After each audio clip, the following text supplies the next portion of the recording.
Hi everybody, I am Cookie Dough and welcome back to an all-new Hearts of Iron 4 Let's Play in the all-new DLC Arms Against Tyranny, which obviously gives a whole new focus tree to all of the Nordic countries and also including Iceland. Iceland is there, but they are a puppet or dominion of the Danes, but they are technically do have their own focus tree. But of course, as you already see by the flag, we will not be playing Iceland or any other country, but we will play Sweden. And I am mainly playing Sweden because I'm not that great at this game, if you haven't noticed already. But Sweden should hopefully be one of the stronger countries, at least mainly concerning manpower wise. So we will see what happens. So first things first, I guess, there is a couple of new features in the DLC, which one of them is the international market, which will have a bunch of different things we can buy from different countries, and also things we can sell, like any sort of equipment, including artillery, tanks, planes, infantry equipment, ships, convoys actually, not ships, sorry. But yeah, so all kinds of things we can sell and or buy. So we hopefully will take some advantage of that. And also this will give us some, what is it called? Economic capacity surplus. It's not really, it doesn't give you necessarily factories, as like, for example, if we were to trade or somebody buying stuff from us, it actually literally gives us some civilian factories. But this gives us the cap, which is, I will show you later, it does show up as a bonus to building whatever you have queued up in your construction queue. And the other new main feature are the military industrial organizations, which actually this is pretty cool. It took me a while to get kind of my head around this, but it is pretty cool because you have your own, or it has its own tree. You can go down, get points by these trade points by either using these military industrial organization to actually produce stuff, whether it's the tanks, ships, planes, military equipment, or actually doing research through it. But whatever you do, it does cost 0.1 political power per day, which is not a huge cost, but it does help out. At least with the research, it does give you a 5% research bonus, which is quite nice. So first, let's go set up our research, which will be, as always, start with every single Hearts of Iron 4 game. It's construction, production, or basic machine tools, and also the electronic mechanical engineering. Jesus Christ. Okay, there we go. So we did that. So some of our modifiers that we have here, I'm not even going to try to pronounce this. Hungerskuld. Hungerskuld. So this, we have to keep our stability above 65%. Right now it's at 79%, but if we do not, this thing will start counting down, or in these decisions there is a strike or something, if I'm not mistaken. Something will happen that it counts down unless it gets raised to 65 or above. Then we have our attack and defense is minus 10%, as we are severely lacking ammunition. We have King Gustav V, which does give us political power gain minus 10%, but gives us plus 15% daily command power gain, acceptance of fascist diplomacy. It's so-so, we'll see, especially because we are actually playing in a historical, and I will get back to that in a second. Daily support for unaligned, which is nice. I do want to try to go get the king back in power, so king should be coming back. And acceptance of an aligned diplomacy, which is alright too. We're kind of neutral. The only thing is we're not that great with the communists. Also, neutral foreign policy. We literally can't, almost can't join any factions at the moment. Send volunteers will be very, very hard. Guarantee tension limit, pretty much can't do it. And embargo tension limit, definitely can't do it. Also, Hamet, which does gives us plus 25% stability, minus 25% war support, which we are basically in negative at the moment. But it gives us construction towards infrastructure and civilian factories plus 25%, but not to dockyards and military factories. So obviously, with that being the case, we will most definitely start and building some civilian factories here right away. So we'll kind of put one in each one of these states. Actually, no, we won't put one. So here, we'll queue up these ones. That should be a-okay. Considering the focus that I want to go with, we kind of don't have any other option to go at the moment at the beginning besides the Defense Act. So we will definitely go ahead with that. We will take some of these, mostly I think sticking to the right tree here, even though some of this does lower my stability, but we will mainly stick to this portion here, and also will go on to the right side here, the old enemy stirs. But the thing is, we do need the world tension to be at least 10%, or us having war support at least 10%. So we're already sitting at negative 10% war support because of the minus 25%. And because I said I will get back to the ahistorical thing, I did kind of run through a couple of years just to see how the start of the game with Sweden will be. And literally nothing happened.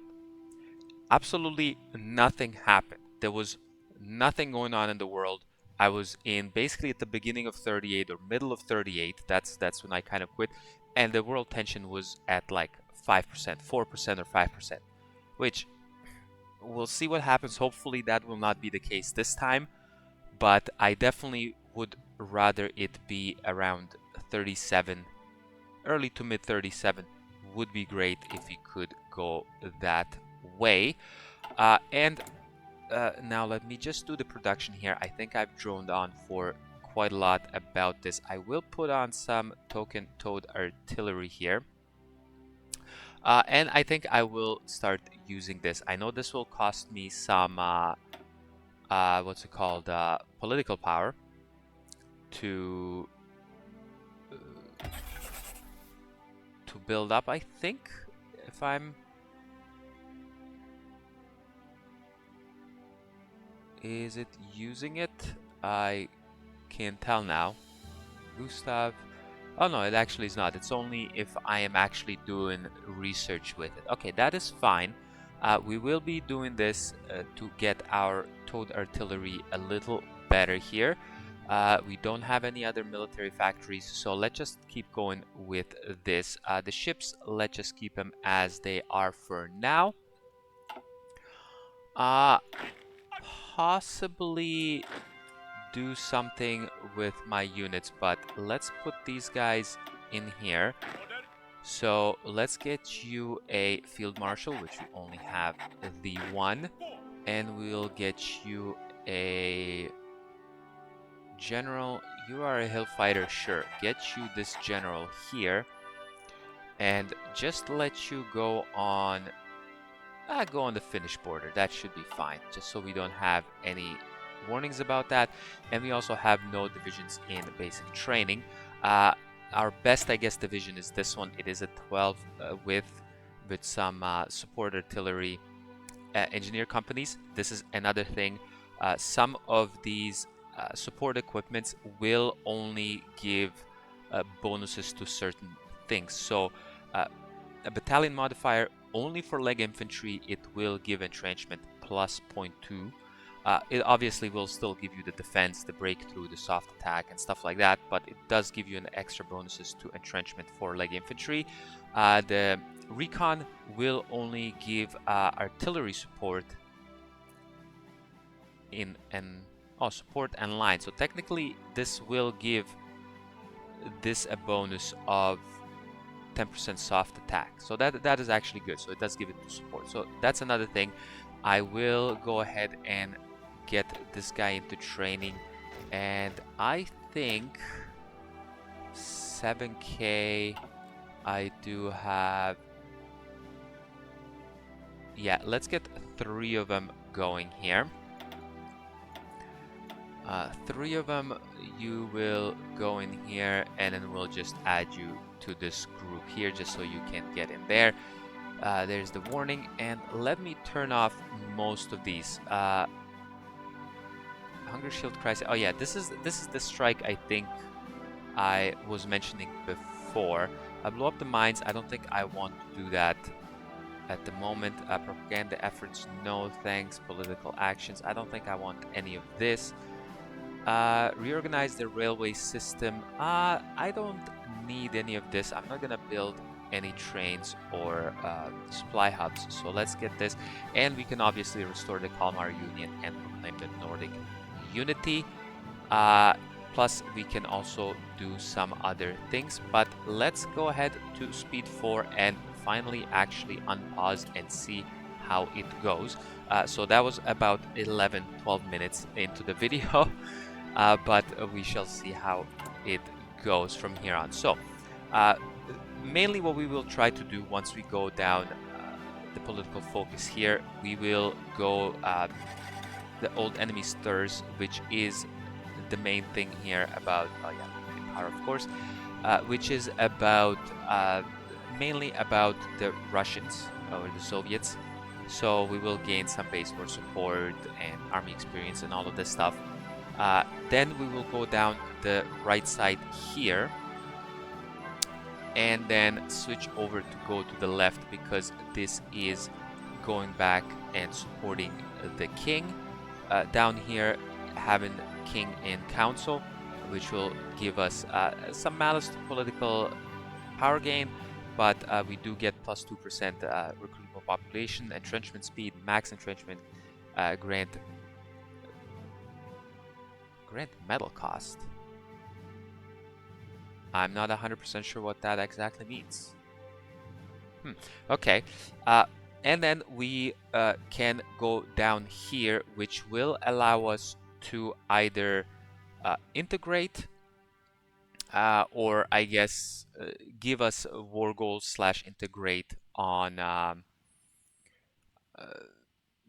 some of our neighbors like Norway, Denmark, as well as Finland and stuff like that. We can also go and do a what's it called, our own faction, which I think this is what we would need to go with, because there is one thing, I think, is it this thing here?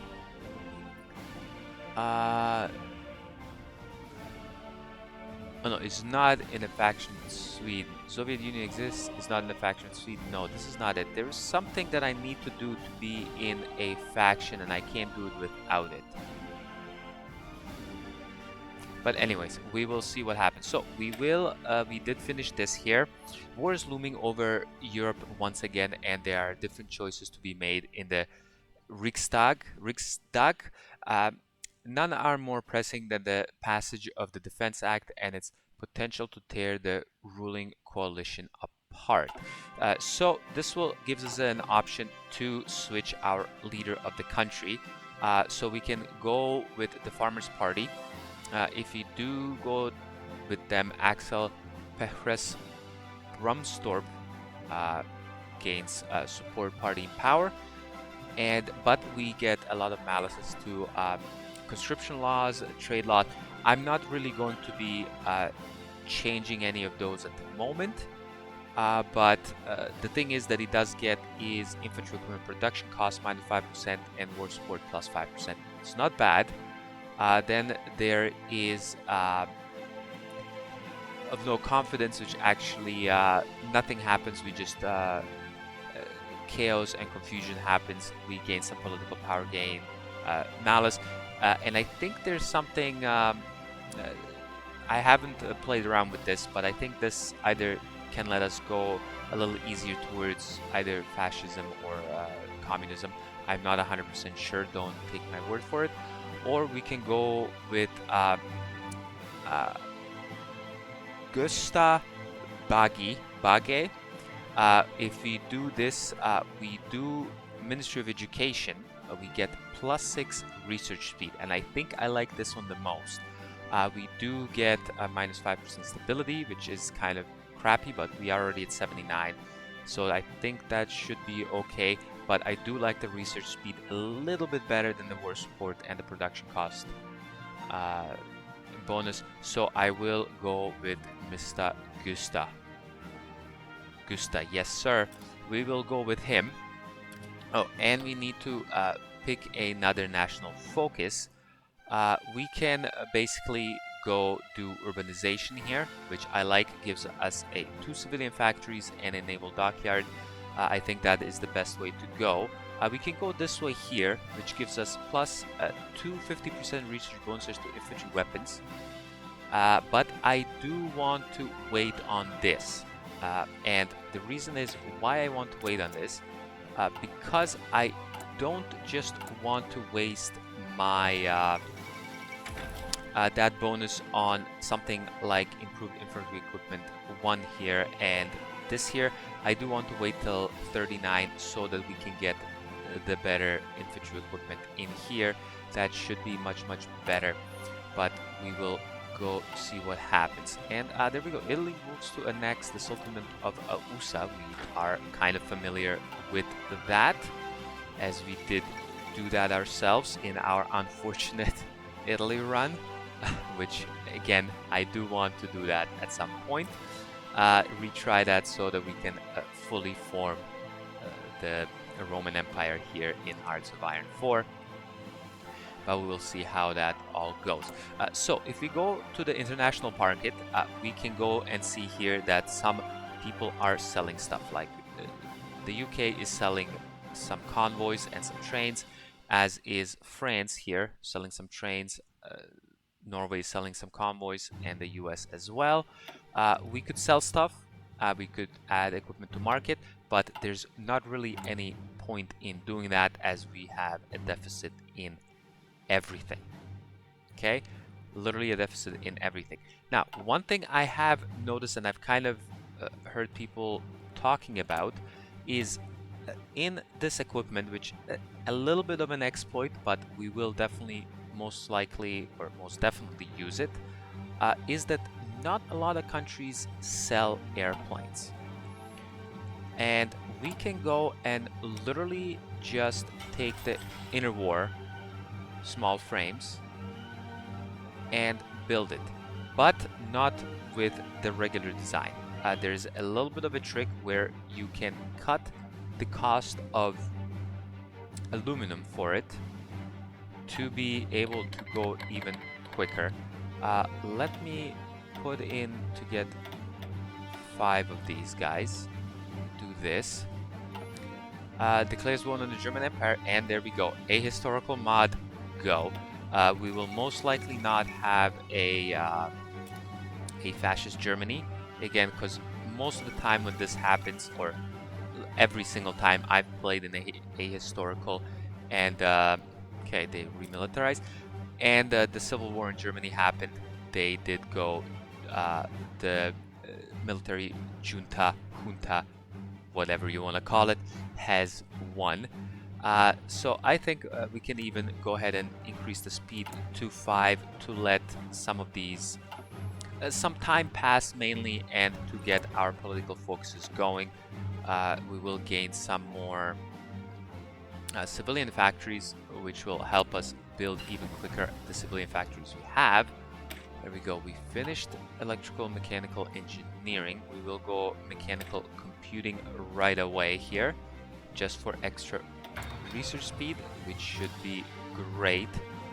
Machine tools and construction almost done. Okay, can do some things here for political advisors. So what can we do? We can do Ministry of Trade,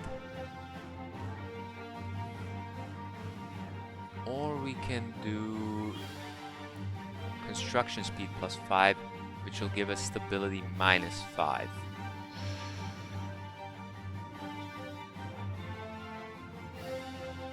And as soon as selected, gains quality in politics. Conscription laws. Okay, this is okay. I don't like the -5 stability, but the construction speed I definitely like. Yeah, you see, there's a different decisions I can do, and I think I will get her in. For now, we will be sitting at 69 stability, which should be still okay, but let's see how that goes. So urbanization is done. We got some civilian factories and a naval dockyard. Then we can go here, do some work projects for the unemployed, which is great, which give us back +5% space stability and another civilian factory, which I think we will definitely do. So I can add the modifier, which grants us stability +5, research speed +7, ideology drift defense +30%, but the daily democracy support is +0.1, which I am not trying to go that way. Or we can go hygienic houses. Gives us a modifier to construction speed to civilian factories, but it only starts in a one state. So it starts in Södermanland, which is our capital state, and then a hygienic houses policy will start to spread outwards from Södermanland as time progresses, with one new core state gaining the modifier every second month, which is pretty good. But I think I will go here. Another civilian factory is, I think, in my a lot better. And Germany, the German Empire does offer us non-aggression pact, which I think I do want to take. So let's go ahead and get a non-aggression pact with Germany. The thing is, it won't last forever. Okay, Bulgaria is doing some stuff.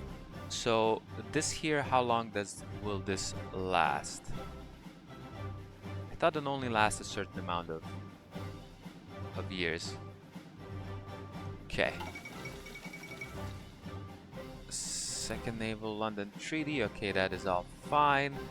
There we go. Oh, maybe okay. The junta is not doing too well at the moment. Maybe they balanced it this patch here. So we'll see, but this is good, because last time, again, like I said, that one little test playthrough, the German Civil War didn't happen, and I think that's one reason why the world tension stayed quite low here.